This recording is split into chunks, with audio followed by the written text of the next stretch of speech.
दे वाल्मीकि कोकिलम। बोले कृष्णचंद्र भगवान की, श्री राजा रामचंद्र भगवान की जय। जय श्री सीताराम।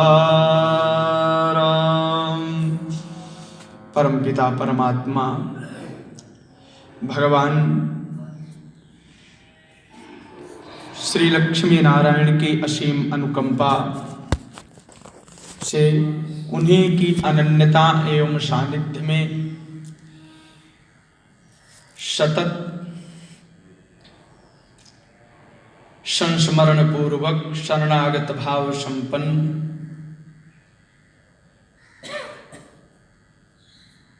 परमपिता परमात्मा रघुनंदन श्रीमद् रामचंद्र की परम पावनी श्रीमद् वाल्मीकि रामायणांतर्गतागत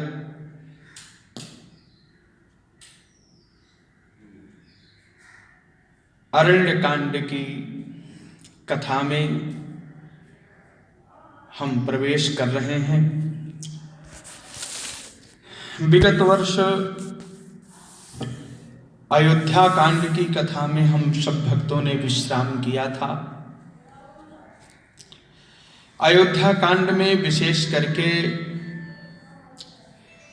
श्री भरत जी महाराज का पावन चरित्र प्राप्त होता है। फलश्रुति के रूप में गोस्वामी तुलसीदास जी महाराज ने वर्णन किया है कि भारत चरित करने और तुलसी जो सादर सुनही, और श्री राम पद पे अवश्य होई भवरस बिरती। यह अयोध्या कांड में भरत महाराज के चरित्र की फलश्रुति है कि जो इस कथा को सुनता है, उनके पावन दिव्य चरित्र का श्रवण करता है, संसार से विरक्ति होती है, साथ ही साथ परम पुरुषार्थ रूप जो भगवत प्राप्ति है, भक्ति है, वो भी प्राप्त हो जाती है, सुलभ हो जाती है। इसलिए राघव प्रति प्रीतिदानेन तपस्विन्या जहर्षः। परमपिता परमात्मा भगवान चित्रकूटाद्रि विहारी भगवान रघुनंदन श्री रामचंद्र जी कुछ वर्ष पर्यंत चित्रकूट में रहते हुए दंडकारण्य में प्रवेश कर रहे हैं। इसलिए इस कथा को हम विगत वर्ष कह चुके हैं।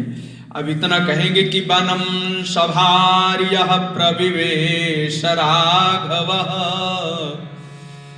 सलक्ष्मणः सूर्य इव भ्रमंडलम्। समस्त जगत के स्वामी परमात्मा भगवान रघुनंदन श्री रामचंद्र जी लक्ष्मण और श्री सीता जी के साथ दंडकारण्य की पावनी धरा पर प्रवेश कर रहे हैं। और उन्हीं के प्रवेश के साथ साथ ही कथा अरण्य कांड में प्रवेश कर रही है। इसलिए 2 मिनट भगवान के चरणों का चिंतन करते हुए श्री राम जय राम जय जय राम, श्री राम राम, श्री राम जय जय राम, श्री राम जय राम, राम राम जय सीता राम, राम राम जय राम, सीता राम जय सीता राम, सीता राम जय सीता राम, सीता राम जय सीता राम, सीता राम जय सीता राम, राम राम जय सीता राम, सीता राम राम राम जय राजा राम राम राम जय राजा राम। बोले राजा रामचंद्र भगवान की। भगवती जगत जननी विदेहराज तनया दशरथ राजपुत्र वधू रघुनंदन श्री राम की प्राण वल्लभा नित्य किशोरी श्री सीता जी भगवान राम के साथ दंडकारण्य में प्रवेश कर रही हैं। आज अनुसुईया ने श्री सीता जी को विदा किया है। ऐसे नहीं विदा किया जैसे एक माता अपनी पुत्री को श्रृंगार करके विदा करती हैं। माता अनुसुईया ने उसी प्रकार से दिव्य वस्त्राभूषणों से सुसज्जित करके श्री सीता जी को दंडकारण्य के लिए विदा किया। इदं दिव्यं परम माल्यम वस्त्रमाभरणानि च अंगरागंच वेदेहि महार्घमनुलेपनम्। यह अंगराज भी मैं आपको प्रदान कर रही हूं।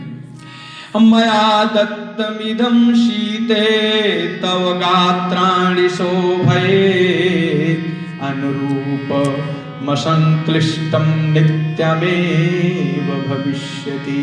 दिव्य वसन भूषण पहिराए जय नित नूतन अमल सुहाए जय नित नूतन अमल सुहाए।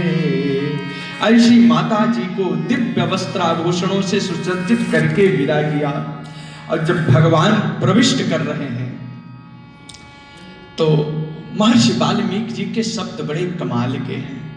प्रविश्यतम भगवंतम श्री रामचंद्रम प्रविश्यतम प्रविश्यतु महारण्यम दंडकारण्यमात्मवान् और रामो ददर्श दुर्धर्ष तापशास्त्रम मंडलम। आया नहीं? ऐसे भयंकर जंगल में जहां हिंसक पशुओं और पक्षियों की, नरभक्षी दैत्यों की, असुरों की बहुतायत है, राक्षसों की, ऐसे दंडकारण्य में भगवान प्रविष्ट कर रहे हैं। तो भगवान ने क्या देखा? उस जंगल की विभीषिका को देखा, भयानक वातावरण को देखा, डरावने मार्गों को देखा। लेकिन परमपिता परमात्मा रघुनंदन श्री रामचंद्र जी भयभीत नहीं हुए। दो विशेषण भगवान के श्री चरणों में, दुर्धर्षस्तापसाश्रम मंडलम। पहले तो प्रविष्ट करने वाले जो भगवान रघुनंदन श्री रामचंद्र जी हैं, वो कौन है? वो आत्मवान है। पहला विशेषण आत्मवान के साथ साथ दूसरा विशेषण दुर्धर्ष है। ऐसे स्थान पर जहां कभी गए नहीं हैं, जिस मार्ग को देखा नहीं है, जिस जंगल के संबंध में, वहां के वातावरण के संबंध में, वातावरण से अपरिचित है, जानता नहीं है, और वो जा रहा है अकेले नहीं, एक पत्नी, छोटे भाई को लेकर के। महर्षि वाल्मीकि जी के इतने उदार शब्द, इतने सुंदर सुष्ट शब्द हैं। ये कौन जा रहे हैं? कहा आत्मवान। बालकांड के प्रथम सर्ग में महर्षि वाल्मीकि जी ने जो प्रश्न किया था, आत्मवान को जितक क्रोध हो, है कि नहीं है? याद है? 16 प्रश्न किए थे। 16 प्रश्नों में एक प्रश्न था कि आत्मवान कौन है। तो महर्षि वाल्मीकि नारद के शब्दों में उस शब्द का वर्णन, उस भाव का वर्णन किया था कि आत्मवान कौन है, केवल राम है। और आज यहां दंडकारण्य में देखिए, प्रविश्यतो महारण्यम, प्रविश्यतु महारण्यम दंडकारण्यमात्मवान् रामो ददर्श दुर्धर्ष तापसाश्रम मंडलम। तो यहां रघुनंदन राम के चरणों में 2 पुष्पांजलि शब्दों के द्वारा महर्षि वाल्मीकि जी समर्पित कर रहे हैं कि रघुनंदन श्री रामचंद्र जी आत्मवान है, स्वायत्त चित्त है, धैर्यवान है। इनके समान कोई तो धैर्यशाली है ही नहीं। ये महाराज है जिसके हर एक कोने कोने में राक्षसों का पहरा हो। आतताई राक्षस, नरभक्षी राक्षस विचरण कर रहे हों और वहां प्रिया के साथ, अनुज के साथ भगवान जा रहे हैं, निडर हैं, अपना धैर्य नहीं खोया, अपना संयम नहीं खोया। एतावता आत्मवान पदवाच्य भगवान रघुनंदन राम जी हैं, ये समझना चाहिए। तो प्रविश्यतो महारण्यम दंडकारण्यमात्मवान् रामो ददर्श दुर्धर्ष तापसाश्रम मंडलम। ये दुर्धर्ष है। बहुत बड़ी सी बड़ी आफत आ जाए, बड़ी सी बड़ी कोई राक्षस आ जाए, अघटित घटना कोई घटने ही लग जाए, भगवान विचलित होने वाले नहीं है, डट करके उसका सामना करने। दुर्धर्ष, बड़ा सी बड़ा भयंकर से कोई अजय पराक्रमी आ जाए, भगवान उसको समाप्त करने में सक्षम है, उसका सामना करने में सक्षम है। एतावता दुर्धर्ष है। ये ठाकुर रघुनंदन श्री रामचंद्र जी है। ऐसे परम पिता परमात्मा अत्रि और अनुसुईया से विदा होकर के उस महारण्य में, दंडकारण्य में भगवान प्रविष्ट कर रहे हैं। दूसरी बात है कि इस दंडकारण्य में प्रविष्ट करते समय भगवान को आत्मवान ही क्यों कह दिया? बड़े बड़े आतताई विराट जैसे राक्षस मिलेंगे, भगवान उसका सामना करेंगे। इसलिए भगवान आत्मवान पदवाच्य हैं। आत्मवान को जित क्रोधो, प्रश्न है महर्षि वाल्मीकि जी के, यही प्रश्न किया था। तो कहने का भाव है, हिंसक प्राणियों की चिंता किए बिना प्रभु रंगन श्री रामचंद्र जी आगे बढ़ रहे हैं। हिंसादि भी जो जंतु हैं, जो हिंसक प्राणी हैं, उनकी परवाह न करते हुए, उनकी चिंता न करते हुए आगे बढ़ते हुए परमात्मा भगवान श्री रामचंद्र जी आत्मवान और दुर्धर्ष पदवाच्य दिखाई पड़ रहे हैं। आज भगवान एक शब्द और यहां पर है, दूसरे श्लोक कि तद्दृष्ट्वा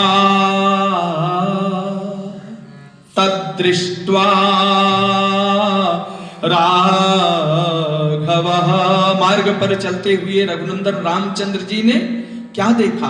बड़े बड़े तपस्वियों के आश्रम को देखा। तद्दृष्ट्वा राघव श्रीमान तापसाश्रम मंडलम।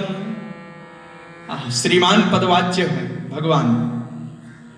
किसको देख रहे हैं? तपस्वियों के, महर्षियों के आश्रमों को देख रहे हैं, विचरण करने वाली गायों को देख रहे हैं, वहां की संत मंडली का दर्शन कर रहे हैं। तद्दृष्ट्वा राघव श्रीमान। रामायण शिरोमणि टीकाकार ने लिखा कि जो अपने नेत्रों से भगवान का और भगवान के भक्तों का दर्शन करते हैं वही श्रीमान है। संसार के दर्शन तो होते रहते हैं, इनके दर्शन से कुछ मिलने वाला नहीं है। इन दर्शन का वास्तविक प्रयोजन भक्त और भगवान है, भक्त और भगवान, इनका दर्शन हो, इसलिए श्रीमान है। श्रीमान क्यों है? आहा, बड़े बड़े वीतरागी अमलात्मा विमलात्मा संत जन जो साधना में लगे हुए हैं, जिनको श्रीमान कहा जाता है, ऐसे श्रीमान पदवाच्य उन संतों के दर्शनार्थ भगवान जा रहे हैं। एतावता रघुनंदन श्री रामचंद्र जी श्रीमान पदवाच्य हैं। तद्दृष्ट्वा राघव श्रीमान तापसाश्रम मंडलम अभ्यगच्छन् महातेज विज्जं कृत्वा महद्धनु। आगे चलते हुए रघुनंदन श्री रामचंद्र जी ने अपने बाणों को विज्ज कर लिया, प्रत्यंचा हटा ली। प्रत्यंचा चढ़ी हुई, प्रत्यंचा से युक्त जो धनुष होती है वो भयावह लगती है, इसलिए परमात्मा ने उसको विज्ज कर लिया। संतों के पास जाना है, सरल बन करके जाना है, सरलता के साथ जाना है। व्यक्ति का भगवत गीता के अनुसार और भी पुराणों के अनुसार सरलता ब्राह्मण का सबसे बड़ा गुण है। गीता में 10 लक्षण, भागवत में 12 लक्षण, जिसमें सबसे प्रथम लक्षण, महत्वपूर्ण लक्षण ब्राह्मण की सरलता। भले ही उसको कुछ ना आता हो, लेकिन सरलता ही उसकी सबसे बड़ी पहचान है। संतों के पास जाना है, सरल बनकर के जाना है, सरल बनकर के जाना है। तो भगवान सरल बनकर के जा रहे हैं, इसलिए श्रीमान पदवाच्य है।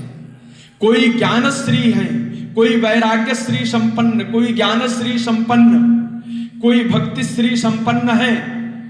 ऐसे ज्ञान श्री, भक्ति श्री, वैराग्य श्री, ऐश्वर्य श्री आदि से विविध विविध गुणों से संपन्न जो संत है, महात्मा है, आज भगवान उनका दर्शन करेंगे। इसलिए भगवान कौन है? श्रीमान है। तद्दृष्ट्वा राघव श्रीमान तापसाश्रम मंडलम अभ्यगच्छन् महातेज विज्जं कृत्यं महद्धनु। उस विज्जं कृत्वा, धनुष को विज्ज